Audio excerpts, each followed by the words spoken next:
Hello everyone, welcome back to my channel Diya math expert. इस video में हम करने वाले हैं क्लास 12 का chapter number 3 matrices. So let's start.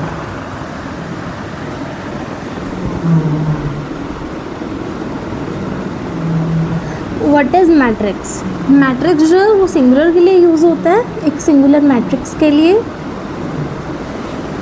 Matrices जो है वो होता है प्लूरल के लिए यूज़ होता है, प्लूरल मैट्रिसेस, जैसे ज़्यादा के लिए, और मैट्रिक्स एक सिंगुलर मैट्रिक्स। मैट्रिक्स बेसिकली होता क्या? Matrix is a way to represent. Matrix जो एक वे है रिप्रेजेंट करने का, इसकी कोई वैल्यू नहीं होती है। इस वीडियो में हम करेंगे कुछ बेसिक्स बातें लाइक थ्योरी पोर्शन एंड कुछ एग्जांपल्स। नेक्स्ट जो होता है एक वे होता है रिप्रेजेंट करने का, इसकी कोई पर्टिकुलर वैल्यू नहीं होती है। जैसे अगर मैं बात करूँ, मैट्रिक्स को हम डिनोट करते हैं ऐसे, ये स्क्वायर ब्रैकेट से, और यहाँ पर हम क्या करते हैं, कुछ भी फिल कर सकते हैं, कुछ भी, वो स्पेस जो होती है इसके बीच में हम कुछ लिख सकते हैं। उनको जो हम लिखते हैं उन्हें क्या कहते हैं हम? एलिमेंट्स। जैसे मैंने यहाँ पर लिखा 7 2 4 5।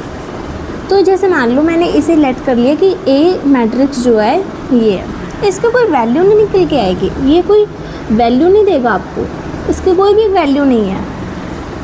डिटर्मिनेंट की वैल्यू होती है, वो हम अगले चैप्टर में पढ़ेंगे, बट इसकी कोई वैल्यू नहीं है। ये सिर्फ इसमें एलिमेंट्स लिखे हो और ये रिप्रेजेंट करने का सिर्फ एक क्या है, तरीका है, represent, a way to represent. इसकी कोई वैल्यू नहीं निकल के आएगी। जैसे मैं आप इसे सॉल्व करूँ तो इसकी कोई भी वैल्यू नहीं निकल के आएगी। और इसे डिनोट किससे किया जाता है? कोई भी आप अल्फ़ाबेट ले सकते हो। जैसे मैंने ए लिया तो यहाँ पर हम लिखेंगे ए क्या होगी, एक मैट्रिक्स को डिनोट कर रहा है, let A be a matrix. तो ऐसे ये मैट्रिक्स की डेफिनेशन होगी। मैट्रिक्स को डिनोट कैसे किया जाता है, और ये जहाँ पर जो अंदर मैट्रिक्स के स्क्वायर ब्रैकेट्स के हम अंदर लिखते हैं उसे हम क्या कहते हैं? एलिमेंट्स। मैट्रिक्स को डिनोट कैसे किया जाता है? स्क्वायर ब्रैकेट से। नेक्स्ट पार्ट पर चलते हैं। नेक्स्ट आता है ऑर्डर ऑफ मैट्रिक्स। मैट्रिक्स का order. Order of matrix basically ये बताता है कि size of the matrix, matrix का साइज़ क्या है। जैसे बात करें मैट्रिक्स का साइज़, जैसे देखिए मैट्रिक्स को डिनोट ऐसे किया जाता है, ये डिपेंड किस पे कर रही है? रोज़ पे। और किस पे डिपेंड कर रही है? कॉलम्स पे। तो ऑर्डर ऑफ मैट्रिक्स को डिनोट करने का तरीका होता है, सबसे पहले आते हैं रोज़, उसके बाद आते हैं कॉलम्स, नंबर ऑफ रोज़, उसके बाद आता है multiply by number of columns. जैसे अगर मैं बात करूँ 3x2 के, लेट करते हैं कि order of matrix A is equals to 3x2। तो पहले मैं एक मैट्रिक्स लूँगी, ऐसे डिनोट करेंगे, जिसमें नंबर ऑफ रोज़ क्या है? 3। मतलब ये 1 2 3, ये क्या है? 3 रोज़ है। और कॉलम्स, जो ये वाली कॉलम, ये वाली क्या होती है? कॉलम्स। ऐसे क्या होती है हमारी? रोज़। ये रोज़, और जैसे नीचे यहाँ से चलते हैं वो क्या होते हैं? हमारे कॉलम्स। तो ये नंबर ऑफ रोज़ जो है, सबसे पहले यहाँ पर मैट्रिक्स के डोनेशन में क्या आता है? सबसे पहले आता है नंबर ऑफ रोज़। तो नंबर ऑफ रोज़ कितनी होगी? 3। कॉलम्स कितने हमारे? 2। तो कॉलम्स कितने हो गए? 2। ये देखिए कॉलम्स हो गए 2, C1, ये C2, ये R1, ये R2 और ये R3। ठीक है।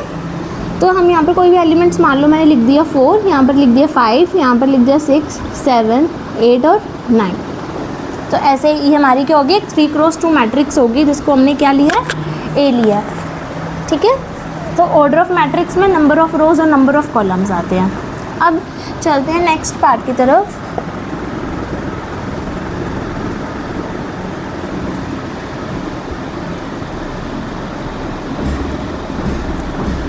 नेक्स्ट आता है वे टू रिप्रेजेंट एलिमेंट।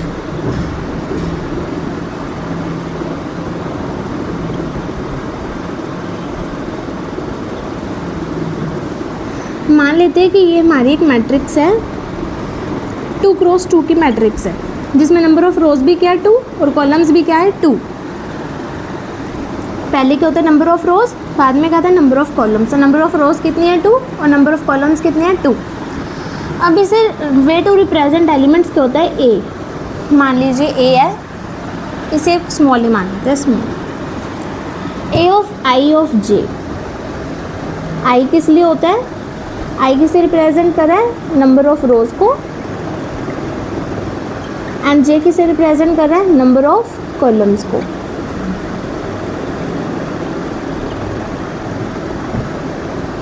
ठीक है, तो यहाँ पर क्या रो, ये क्या रो नंबर 1 और कॉलम नंबर 1। तो इस जो एक पर्टिकुलर एलिमेंट का जो एड्रेस है ये हम क्या लिखेंगे कि address of a element, AIJ को हम क्या बोलेंगे, एड्रेस ऑफ एन एलिमेंट। जैसे आप कहीं घर पे रहते हैं तो आपका भी क्या होगा, पर्टिकुलर एड्रेस होगा कि इस एड्रेस पर ये पर्टिकुलर है कोई जो रहता है। तो वैसे ही मैट्रिक्स में भी क्या होता है, एड्रेस होता है एलिमेंट का कि इस एड्रेस पर ये एक पर्टिकुलर एलिमेंट प्रेजेंट है। जैसे 4 है, बात करते हैं, जैसे यहाँ पर लिख लेते हैं 4, 5 एंड 6 एंड 7। तो जो A सबसे पहले आएगा I, नंबर ऑफ रोज को रिप्रेजेंट कर रहा है 1, J क्या नंबर ऑफ कॉलम्स को रिप्रेजेंट कर रहा है 1।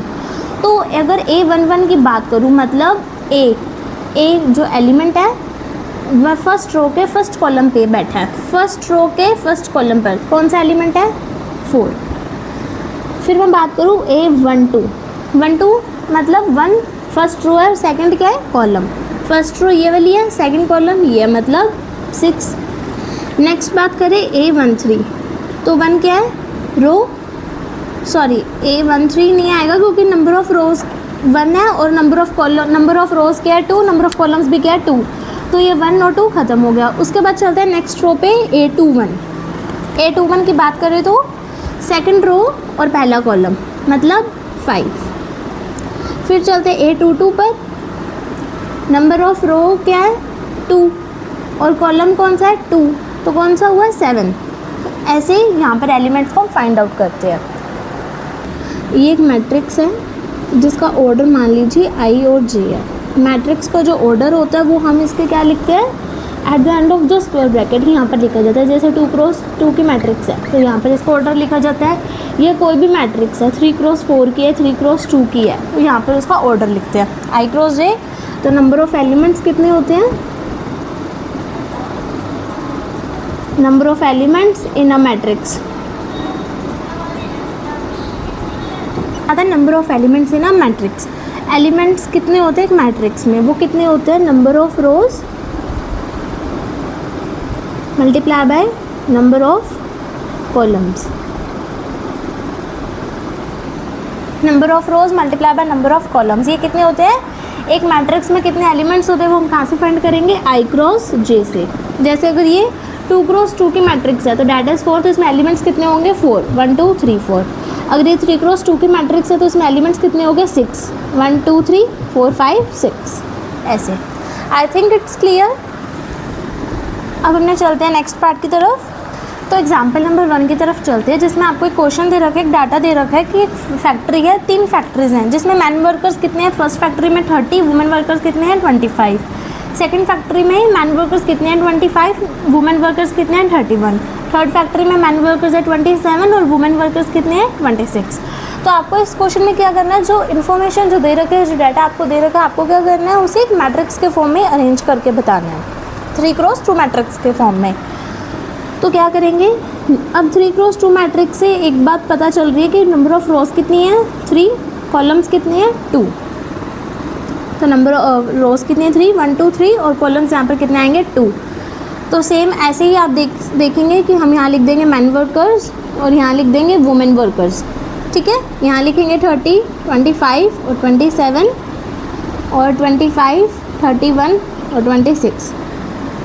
ये मान लेते हैं कि ए मैट्रिक्स थी। अब इसमें आप लिख देना, लिखेंगे कि rows are representing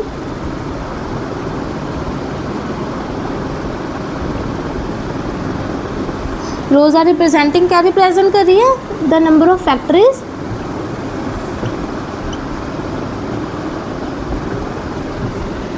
and columns are representing the number of men and women workers।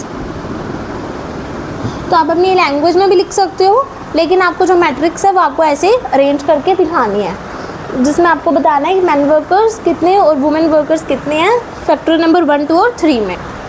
तो नेक्स्ट क्वेश्चन में एग्जांपल नंबर 2 में आपको दे रखा है कि if a matrix has 8 elements what are the possible orders it can have. कि एक मैट्रिक्स है हमारे पास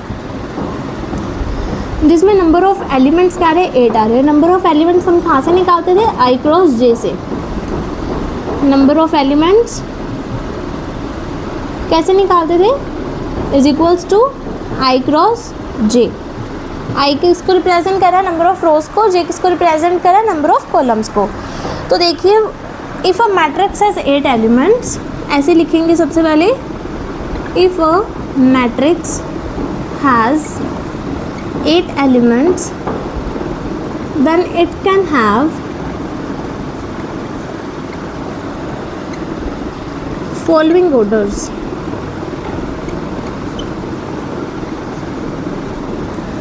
मतलब हमें नंबर ऑफ रोज और नंबर ऑफ कॉलम्स के फॉर्म में उसे रिप्रेजेंट करके बताना है। या तो वो मैट्रिक्स 1 क्रॉस 8 की हो जाए कि आपको जो मल्टीप्लाई करके है वो 8 ही एलिमेंट्स आने चाहिए, 1 क्रॉस 8 की हो जाए, या तो वो 8 क्रॉस 1 की हो जाए। देखिए इसमें 1 क्रॉस 8 और 8 मल्टीप्लाई बाय 1, इसे मल्टीप्लाई नहीं 8 क्रॉस 1 बोलेंगे क्योंकि एक मैट्रिक्स के फॉर्म में है। इसमें दोनों सेम बातें नहीं हैं। 1 क्रॉस 8 का मतलब है कि एक रो है और 8 कॉलम है, जैसे 1 2 3 4 5 6 7 8 कॉलम है। 8 क्रॉस 1 का मतलब है कि 8 रोज़ हैं और 1 कॉलम है, जैसे 1 2 3 4 5 6 7 8। दोनों अलग अलग हैं तो इसलिए आपको दोनों कंसिडर करना है। 8 एलिमेंट्स चाहिए तो 4 क्रॉस 2 भी हो सकता है, 2 क्रॉस 4 भी हो सकता है। और क्या हो सकता है, आई थिंक इतना ही हो सकते हैं, 2 cross 4, 4 cross 2, 1 cross 8, 8 cross 1। So it can have 4 possible orders. आप अपनी लैंग्वेज में भी लिख सकते हैं, ऐसे आपको करके बताना है। I think it's clear. Next example की तरफ चलते हैं जिसमें आप कह रहा है कि construct a 3 cross 2 matrix whose elements are given by a ij is equals to half modulus i minus 3j। मतलब ए आई जे किसको रिप्रेजेंट कर रहा है एलिमेंट को, और हमें क्या बनानी है 3 क्रॉस 2 मैट्रिक्स बनानी है जिसमें नंबर ऑफ रोज के 3, नंबर ऑफ कॉलम्स के 2। सबसे पहले मैंने आपको बताया था कि इस वीडियो की स्टार्टिंग में कि A11 अगर आपको निकालना होता है, A11 जो है वो क्या है, एड्रेस है किसी भी एक एलिमेंट का। सबसे पहले अगर नंबर ऑफ रोज 3 हैं और नंबर ऑफ कॉलम्स 2 हैं तो एक ऐसी मैट्रिक्स बनेगी जिसमें A11 आएगा, फिर A12, रो सेकंड आ गई A21, A22, नेक्स्ट कौन सी आ गई रो 3, तो A31 एंड A32। सबसे पहले A11 निकालते हैं, I की जगह क्या आएगा 1, J की जगह भी क्या आएगा 1, हाफ I की जगह क्या आ रहा है 1, ये क्या मॉडुलस का साइन 1 माइनस 3, J की वैल्यू क्या है 1, तो इसे हम ऐसे लिखेंगे हाफ 1 माइनस 3 हाफ, ये होता है -2। अगर -2 का मॉडुलस करूँ तो इसका आंसर क्या है 2। जो मॉडुलस का आंसर है वो कभी भी नेगेटिव नहीं आ सकता। जैसे अगर मैं लिखूँ मॉडुलस 4 तो इसका आंसर भी 4 आएगा, अगर मॉडुलस -4 लिखूँ तो इसका आंसर भी 4 होएगा। मतलब जो अंदर वाली वैल्यू जो नेगेटिव होती है बाहर कैसे आएगी पॉजिटिव बन के। ऐसा कभी नहीं होगा कि -4 मॉडुलस जो है वो क्या आ रहा है 4 आ रहा है, -4 आ रहा है, कभी नहीं होगा। तो जो -2 है वो क्या बन जाएगा 2 और ये इसका आंसर है 1। तो हमारा जो A11 था वो क्या आ रहा है 1 आ रहा है। नेक्स्ट चलते हैं A12 पर, हाफ 1 माइनस 3 मल्टीप्लाई बाय 2, तो 1 माइनस 6, इसका आंसर हो जाता है -5। सिंस ये मॉडुलस में है तो इसका आंसर क्या आ जाएगा 5/2। नेक्स्ट पे चलते हैं, कॉलम्स कितने थे 2, तो नेक्स्ट अब रो चेंज हो जाएगी, रो कौन से हो जाएगी 2, तो 2 सेकेंड रो और फर्स्ट कॉलम, हाफ आई कितना हमारा 2,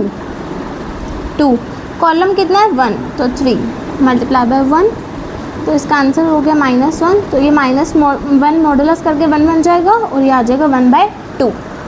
तो यहाँ पर साइड में लिख लेते हैं,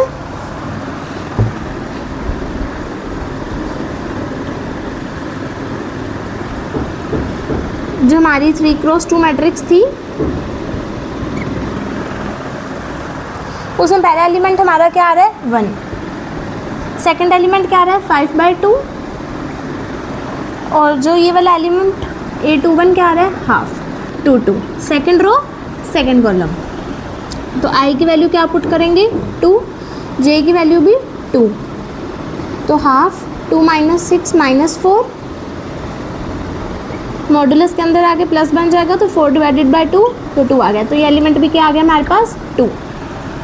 ये 2 डिवाइड में है इसके एलिमेंट, ये अलग है, ये 2 अलग एलिमेंट है, ये 2 डिनोमिनेटर में है। नेक्स्ट आता है, ये वाला रो 2 भी कंप्लीट हो गया। उसके बाद आता है हमारे थर्ड रो फर्स्ट कॉलम। आई की वैल्यू क्या लेंगे इसमें, 3, 3 माइनस जे की वैल्यू भी कितनी है, 1, तो 3 - 3 कितना हो गया, 0। मॉडुलस ऑफ 0 0 ही होता है, तो इसका आंसर है 0। तो यहाँ पर एलिमेंट क्या आ गया हमारा, 0। नेक्स्ट आता है A32 हाफ, यहाँ पर आई कितना है, 3, कॉलम कितना है, 2,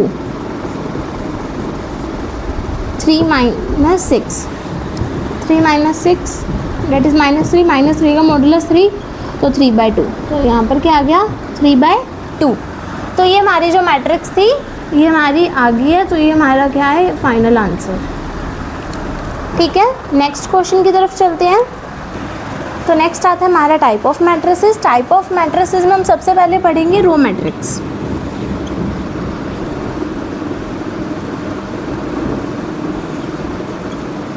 ये एक बेसिक डेफिनेशन है जो 1 मार्क्स के पूछी जा सकते हैं, तो इसलिए आप एक बार इसे देख लीजिए। रो मैट्रिक्स क्या होती है, जिसमें ओनली एक ही रो होती है। अब matrix having only 1 row is called row matrix.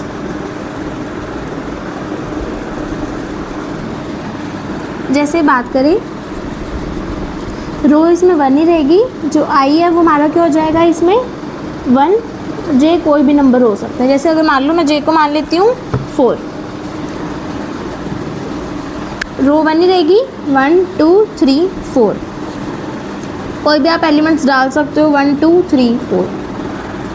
ये होती है हमारी रो मैट्रिक्स। नेक्स्ट उसके बाद आती है कॉलम मैट्रिक्स। जैसे ही रो मैट्रिक्स है वैसे ही हमारी क्या है, कॉलम मैट्रिक्स। कॉलम मैट्रिक्स क्या होती है, a matrix having only 1 column is called column matrix.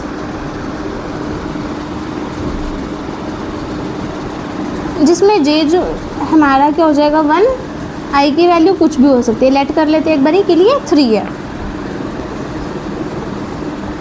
आई की वैल्यू क्या, 3, नंबर ऑफ रोज कितनी है, 3, कॉलम कितना है, 1। तो ऐसे फिल होंगे एंटिटीज़ या एलिमेंट्स। एलिमेंट्स को हम क्या बोलते हैं, एंटिटीज़ भी बोलते हैं। जैसे एलिमेंट्स को हम क्या बोलते हैं, एंटिटीज़ भी बोला जाता है एलिमेंट्स को। तो यहाँ पर हमारे जो एलिमेंट्स हैं तो ऐसे आगे 1 2 3, इसमें रोज़ क्या थी, नंबर रोज़ कितनी है, 3, कॉलम कितना है, 1। कॉलम मैट्रिक्स में एक ही कॉलम होगा और रो मैट्रिक्स में एक ही रो होगी। नेक्स्ट है हमारी square matrix. A matrix in which number of rows is equals to number of columns। जैसे आई और जे जो नंबर ऑफ रोज और नंबर ऑफ कॉलम्स जो है वो हमारी क्या हो जाती है, इक्वल हो जाते हैं एक स्क्वायर मैट्रिक्स में। स्क्वायर मैट्रिक्स जो वो हम नेक्स्ट चैप्टर में पढ़ेंगे, एक डिटर्मिनेंट के फॉर्म में भी होता है, वो अगले चैप्टर में है। सबसे पहले इस पर बात करते हैं स्क्वायर मैट्रिक्स पे। Number of rose number of columns बराबर है। जैसे हम लिखते थे यहाँ पर एक मैट्रिक्स है 2 क्रॉस 2, तो ये एक स्क्वायर मैट्रिक्स है क्योंकि इसके नंबर ऑफ रोज और नंबर ऑफ कॉलम्स क्या है, इक्वल। अगर मैं लिखूँ 3 क्रॉस 1 तो ये स्क्वायर मैट्रिक्स नहीं है। क्यों? क्योंकि नंबर ऑफ रोज क्या है 3 और कॉलम्स कितने हैं 1, तो एक स्क्वायर मैट्रिक्स नहीं है। जैसे अगर एग्जाम्पल की बात करें तो 2 क्रॉस 2 की बात करें तो यहाँ पर हम लिख सकते हैं 1 2 3 4। 3 क्रॉस 3 भी एक स्क्वायर मैट्रिक्स है।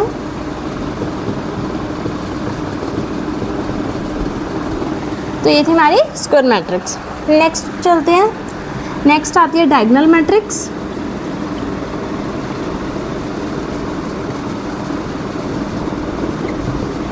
डायगोनल मैट्रिक्स होते हैं कि अदर देन डायगोनल एलिमेंट्स को छोड़ के बाकी सारे एलिमेंट्स क्या होंगे, zero. A matrix in which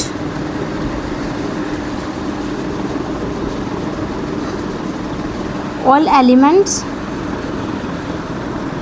except diagonal elements are zero. Diagonal basically होता क्या कि एक एंड से शुरू हो और दूसरे एंड तक जाने वाला है, जैसे स्क्वायर है तो इसमें डायगोनल कौन सा होता है, एक एंड को दूसरे एंड से जॉइन करने वाले एक लाइन, उसे हम क्या बोल देते हैं, डायगोनल बोल देते हैं।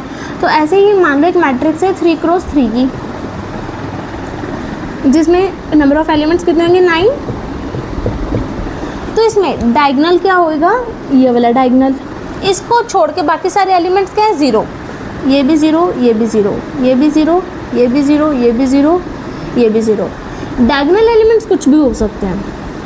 डायगोनल एलिमेंट्स लिख दो यहाँ पर 1 2 3, या कुछ भी हो सकता है। डायगोनल एलिमेंट्स 1 2 3 है, रूट में भी हो सकता है, √5, √7, √3। तो ये भी हमारा एक डायगोनल मैट्रिक्स है। नेक्स्ट चलते हैं, डायगोनल मैट्रिक्स का ये एक टाइप है। नेक्स्ट है स्केलर मैट्रिक्स।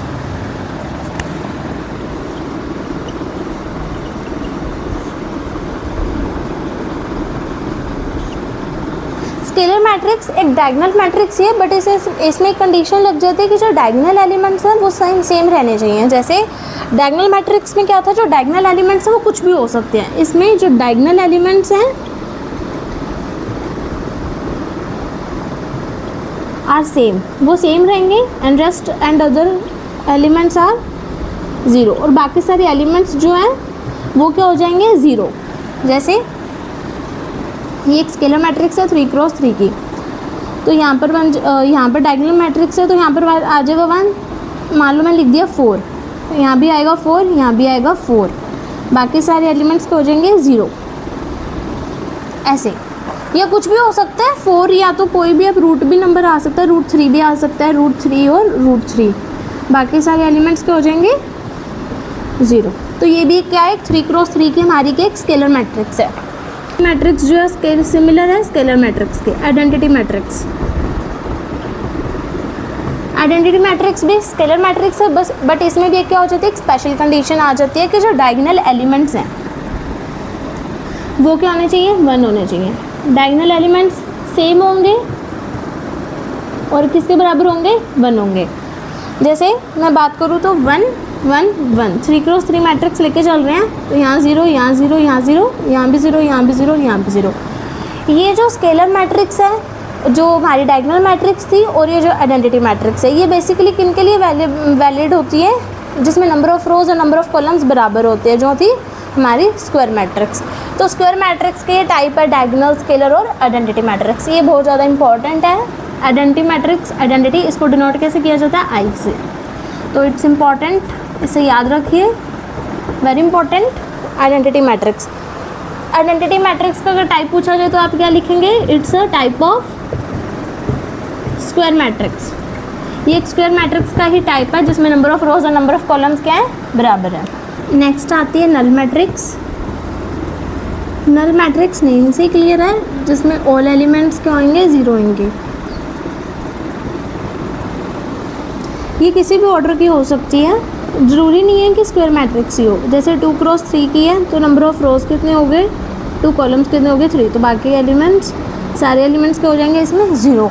स्क्वायर मैट्रिक्स भी हो सकती है एक, बट ज़रूरी नहीं है कि हर बार ही हो, मतलब इसमें कोई फिक्स नहीं है कि स्क्वायर मैट्रिक्स ही होनी चाहिए, कोई भी ऑर्डर हो सकता है मैट्रिक्स का। तो ये थी हमारी नल मैट्रिक्स।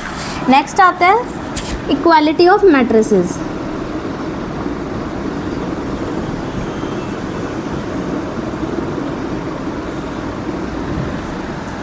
कि 2 मैट्रिसेस तभी इक्वल होती हैं when all the elements are equal, कि सारे एलिमेंट्स जो होंगे उन मैट्रिसेस के एक इक्वल होंगे।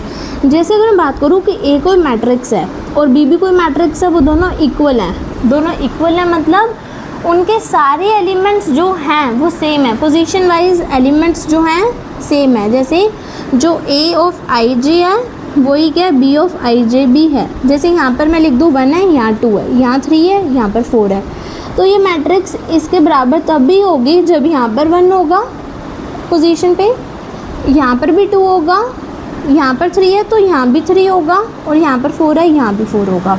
एक बात और, दो मैट्रिसेस तभी इक्वल हो सकती है जब उन दोनों के ऑर्डर सेम होंगे। जैसे मैं बात करूँ, ये 2x2 मैट्रिक्स है, ये भी 2x2 मैट्रिक्स है। When the elements are equal and order must be same, order must be same. आप ऐसे नहीं कर सकते कि आप 2x3 मैट्रिक्स और उसे आप कंपेयर करो 3x4 मैट्रिक्स है, तो ये कभी इक्वल होएंगे ही नहीं। आप तब इक्वल कर सकते हो जब दोनों के ऑर्डर सेम है। 2x3 मैट्रिक्स जब मान लो नंबर ऑफ रोज कितनी होगी 2, कॉलम्स कितने हो गए 3 रोज हैं इसमें, कॉलम्स कितने हैं 4। तो आप इसे कंपेयर करो, आप इसे कैसे कंपेयर करोगे, तो उसको कोई सेंस नहीं बनता। इसलिए ऑर्डर सेम होना चाहिए तभी मैट्रिक्सेस कंपेयर हो सकती हैं, और इक्वल कब है, जब उन दोनों के एलिमेंट सेम है। तो इस पर हम कुछ एग्जांपल कर लेते हैं। तो एग्जांपल नंबर 4 में आपको क्या दे रखा है, दो मैट्रिसेस दे रखे हैं, एंड अगर आपको क्या बनाना है, कुछ अननोन वेरिएबल्स दे रखे हैं और उसके आपको क्या करनी है, वैल्यूज़ निकालनी है। तो दो मैट्रिसेस तब इक्वल होंगे जब उनके ऑर्डर सेम होंगे।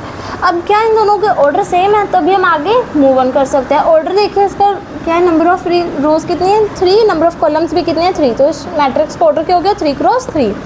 इसका भी यही ऑर्डर होगा 3x3, तो मतलब ये दोनों मैट्रिसेस आपस में कंपेरेटिबल है, तो इसलिए हम क्या करेंगे, इसे कंपेयर करेंगे। हर एक एलिमेंट उसकी दूसरी मैट्रिक्स के हर एक एलिमेंट बराबर होना चाहिए। x+3 इसमें 0 दे रखा, तो x+3 किसके इक्वल होना चाहिए 0 के, तो x की क्या वैल्यू आ गई -3। नेक्स्ट चलते हैं, z+4 किसके इक्वल होना चाहिए 6 के, तो z की वैल्यू क्या आ गई 2। नेक्स्ट जो है 2y - 7 3y - 2 के इक्वल होना चाहिए, तो 2y - 7 3y - 2, -7 + 2 इधर आएगा 3y - 2y, तो y की वैल्यू कितनी आ गई -5। x की वैल्यू निकल गई, y की निकल गई और z की निकल गई। नेक्स्ट चलते हैं -6 के इक्वल है a -1 -3 के इक्वल है, तो a की वैल्यू क्या आ गई -2। नेक्स्ट चलते हैं 2c + 2 किसके इक्वल है 0 के, तो 2c 0 के इक्वल है, तो 2c इधर जाके -2 और c की वैल्यू कितनी आ गई -1। a और c की भी निकल गई, रह गई b की। b -3 किसके इक्वल है 2b -4 के, -3 इधर आ गया, 4 इधर आ गया, b इधर आ गया, तो b की वैल्यू कितनी आ गई यहाँ पर 1। तो ऐसे हमारी x y z और a b c की वैल्यू आ गई। I think it's clear. तो ऐसे ही आपको क्या करना है, ये सॉल्व करके दिखाना है स्टेटमेंट। तो नेक्स्ट क्वेश्चन चलते हैं, एग्जाम्पल नंबर 5। तो इसमें भी आपको क्या करना है, सेम वही लॉजिक लगाना है जो आपने एग्जाम्पल नंबर 4 में लगाया था। इक्वालिटी ऑफ मैट्रिसेस का हर एक एलिमेंट दूसरे मैट्रिक्स के एलिमेंट के बराबर होना चाहिए। तो 2a + b जो है वो इक्वल्स टू किसके है 4 के, और a - 2 भी किसके इक्वल है -3 को। तो इसमें सब्सटीट्यूशन मेथड करते हैं, इधर -3 + 2b, तो a की वैल्यू हम किस में सब्सटीट्यूट कर देंगे, ये एक वाली इक्वेशन में, इक्वेशन नंबर 1 में। तो a की वैल्यू क्या है -3 + 2b, -6 + 4b + b, तो 5b आ गया, और 6 + 4 10, तो b की वैल्यू कितनी आ गई 2। b की वैल्यू 2 आ गई, तो यहाँ पुट करेंगे -3 + 2 × 2 4, -3 + 4 कितना हो गया 1, तो a की वैल्यू कितनी आ गई 1। तो a की वैल्यू आ गई 1, b की वैल्यू आ गई 2। नेक्स्ट कंपेयर करते हैं 5c - d किसके इक्वल है 11 के, तो 5c - d = 11 और 4c + 3d = 24। तो इसे हम सॉल्व करते हैं एलिमिनेशन मेथड से। इसे हम मल्टीप्लाई करेंगे 3 से, पहली इक्वेशन को 5c - d, इसको भी 3 से मल्टीप्लाई करेंगे, तो 3 5 = 15, 15c - 3d = 33 and 4c + 3d = 24। तो 3d कैंसिल आउट हो गया प्लस माइनस का, 15 + 4 19 एंड ये 33 + 24 दैट इज़ 57। तो c की वैल्यू कितनी आ गई 3। c की वैल्यू इसमें सब्सटीट्यूट कर देंगे, 4 3 = 12, 24 - 12 12 एंड d = आ गया यहाँ पर 4। तो c की वैल्यू आ गई 3 और d की वैल्यू आ गई 4। तो ये थी हमारी कुछ एग्जांपल्स और कुछ बेसिक इंट्रोडक्शन। नेक्स्ट वीडियो में मिलते हैं। Subscribe for more.